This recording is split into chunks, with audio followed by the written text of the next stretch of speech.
To speak on this very important debate of the release of white paper by the central government, sir.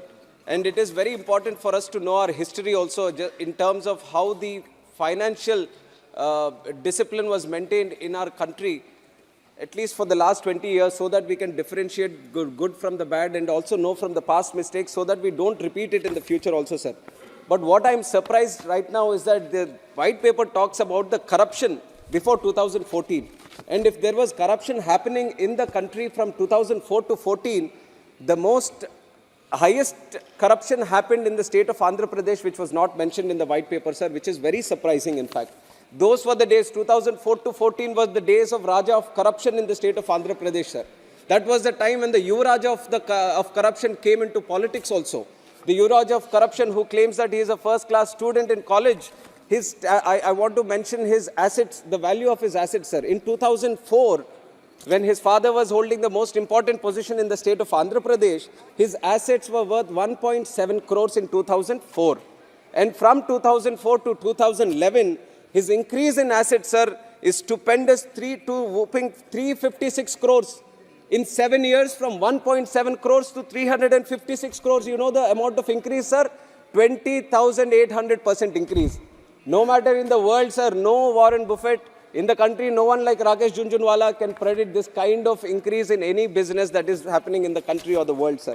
Now, in such short time, in 7 years, when you can have this kind of growth, everyone is curious. Now, of course, I'm sure that members in this house are also very curious. Then how can a person be growing his wealth at such a stupendous rate? Now, even the ED, the IT, the CBI, they were also curious. That is why they have attached the 43,000 crores worth of assets of this very own person, sir. So these almost 32 cases under CBI, ED have been registered against him. So it is very important when the central government talks about the picture of the country, it needs to talk about some of the pictures that are happening in the states also. And I think 43,000 crores, huge number, sir. A lot of people, at least in the house or in the country, they won't even know. If you tell them to write 43,000 crores, they wouldn't even know how many zeros are there. It's such a big number. Such big number of cases happened, corruption happened in the state of Andhra Pradesh.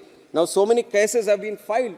This was the situation in Andhra Pradesh from 2004 to 2014.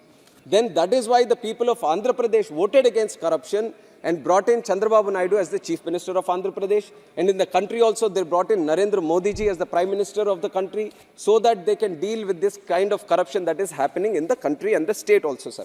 And from 2014 to 19, not a single case of corruption happened in the state of Andhra Pradesh. There might have been differences between the state and the center. They were purely in terms of how to progress the country and the state, sir. Naidu ji was more interested in development of the state. Modi ji was interested in the development of the country. They might have had differences, but it was always, the differences were based on development, but not anywhere regarding corruption or anything, sir. And then in 2019, this first-class student of college, who he claims to be, but now we know that he is not a first-class student of college, but first-class student of corruption.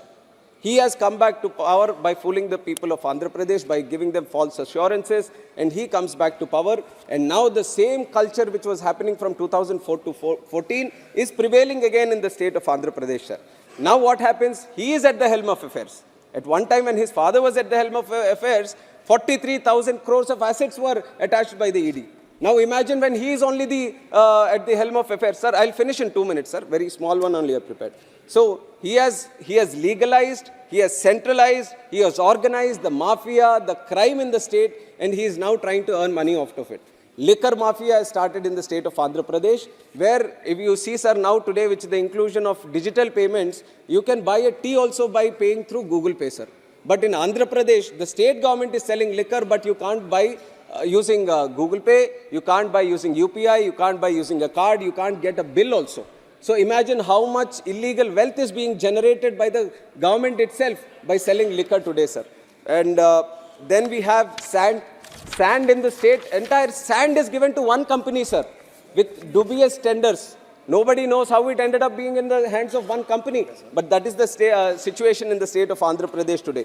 And there is the J tax which has been specially brought in for illegal mining, for land grabbing, for drugs, and different kinds of activities Mr. for Naidu, you approvals have to in government. Sir, I'm finishing in 1 conclude minute. already 5 So, minutes have I'm passed. finishing, sir. Sir, the point that I Don't want to prove make here, the yourself point to- that I want to make here, sir, if the central government is releasing white papers and just letting us know what happened and what has not happened right now, but I would say they should have zero tolerance about people who involve in these corrupt practices also. At one point of time, they were talking about bringing in fast courts, judicial laws and all, so that people who are so corrupt shouldn't be in politics. A1 is sitting as Chief Minister in Andhra Pradesh. A2 is sitting in Rajya Sabha. Who is this involved in all these cases? Now, if these kind of people are running the state and the country, how can we progress? We need to release white papers every year also. So that is why I request the central government to get these new fast-track courts, sir. 1 minute, I'll finish. Last point that I want to make, sir. One thing regarding Visakhapatnam steel plant. It was said to be being privatized, sir. I resist against it. I've already mentioned it before also, sir. Nagarnool steel plant in Chhattisgarh was taken aback from privatization. In the same lines, the steel plant in Vizag, which is under RINL, should be merged with SAIL, sir.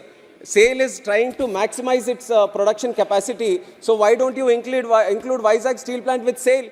There is a good opportunity to do that. It's the jewel of crown, sir. This Vizag steel. Sir, last point, sir. Last point.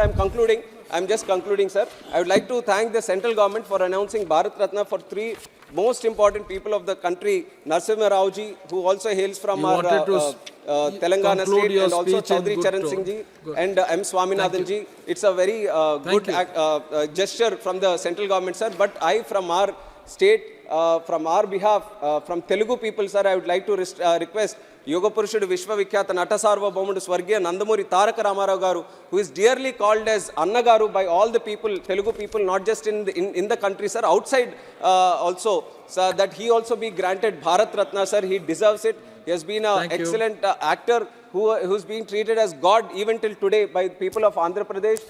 He has been working for the backward classes, and he has brought in numerous reforms for the poor, sir. So I definitely put that request in front of the central government to grant him Bharat Ratna also, sir. Thank you.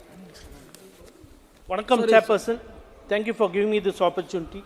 Sir, this white paper I would like to see as a wolf in a sheep's clothing. Sir, this white paper is nothing but a concoction of twisted facts and selective memory, conveniently ignoring the failures and shortcomings of the present administration.